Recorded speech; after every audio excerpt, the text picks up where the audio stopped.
السلام عليكم ورحمة الله وبركاته. مرحبا بكم معنا في فيديو جديد لتقديم إياب الكلاسيكو بين برشلونة وريال مدريد.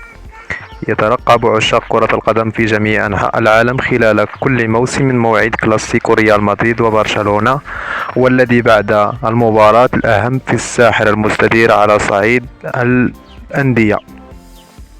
هذا الموسم استثنائي للجمهور، فنحن على موعد مع 5 نسخ من الكلاسيكو، أقيم منها 3 بالفعل في الدوري الإسباني، وذهاب نصف نهائي كأس ملك إسبانيا ونهائي السوبر الإسباني.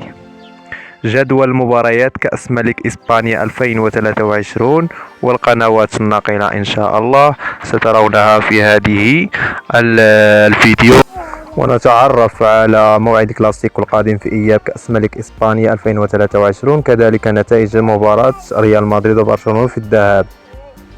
موعد مباراة برشلونة وريال مدريد القادمة هو يوم الأربعاء 5 أبريل 2023، وذلك في إياب نصف نهائي كأس ملك إسبانيا في نسخته الحالية.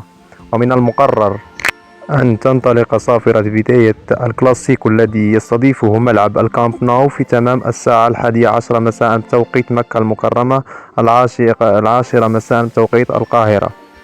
أما نتيجة الذهاب، استقبل ريال مدريد غريمه برشلونة على ملعب سانتياغو برنابيو يوم الخميس 2 مارس 2023، وانتهى الكلاسيكو لصالح برشلونة ب1-0.